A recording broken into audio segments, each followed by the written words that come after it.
All right, today you're gonna take this LVL out and put a taller one in. Uh, it'll go up to these, where these three boards are. It'll be all LVL from there to here, down to here.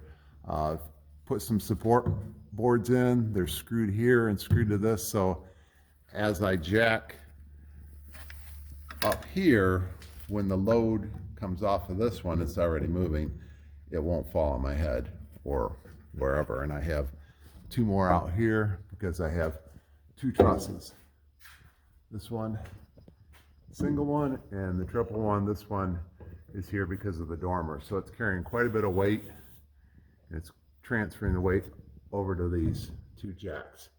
So I just want to make sure that this LVL is as tall as I can get it fit in there. And if you're doing this from the beginning, that's what I recommend, is you put as big as one as you can fit. It's not really going to cost hardly anything more to do that, and I wish I would have done that. So this one here doesn't move too much, but as I jack it up, it's going to move, just like this one has got some tension on it. So this board and this one out here both are going to free float a little bit. So as I continue to jack it up,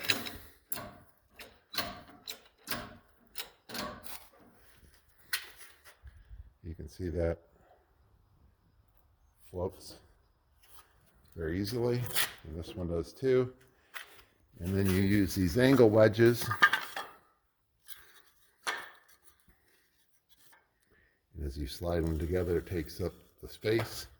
So that's what they're underneath here for, is to take up the space. So then it will make it tighter. Okay, I've got this string up here.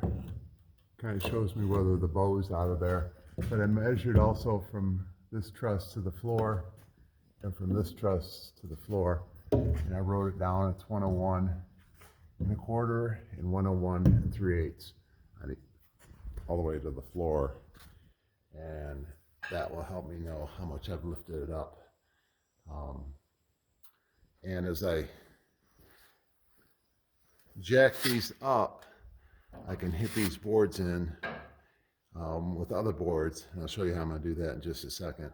The reason I'm going to hit them in is I want to take it up. I don't want these to free float because I've used a level to make sure they're level both ways, up and down, because you don't want them at an angle.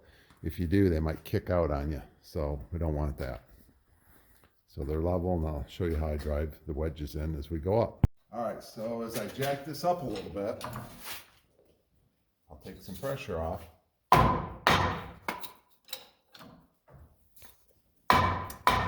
the boards in. All right, so now we do this side.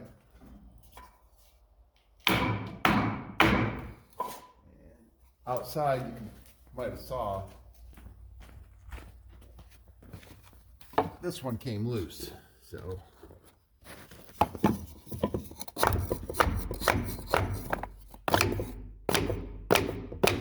hitting it from both sides so I don't shift it too much.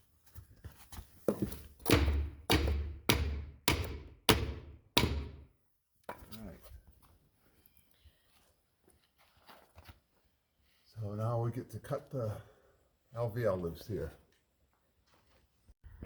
So at this point, right here, the string was up there, and now it's right in the gap between the two 2x4s. And the height, instead of being that, is 101 1/2 inch. So it's raised up. So I've definitely taken the load off this. So now I need to start cutting these boards out and get the new LVL in. This blade here will open up a gap enough to get the bimetal blade for the Sawzall in there, and then after I get this in there, then I'll be able to get and cut all the nails and screws out. Then I'll be able to use the wood blade and be able to cut the OSB, because I need a longer blade. Actually, I make a bimetal blade or a metal blade that's longer than this. I just don't have one.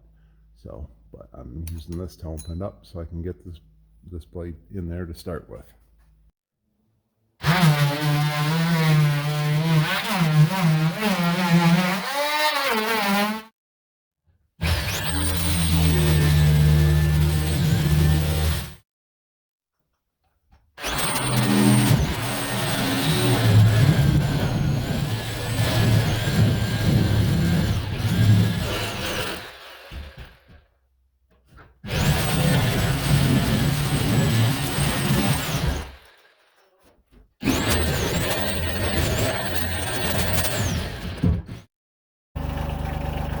Alright, Kent's got the LVL board all loosened up, and now he's got to pull it out, which is going to be very heavy. So he's using his hector, and of course he has his devised tool that he made to go inside the bucket so he can grab it. One man in the tractor.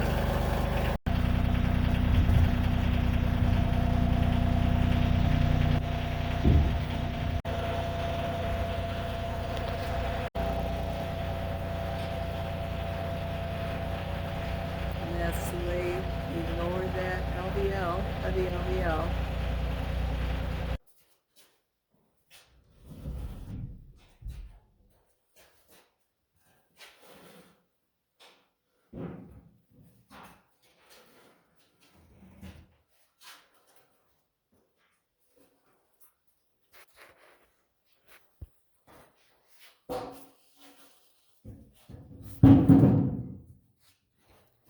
I don't know how you do that. That's one heavy board. It's one strong man.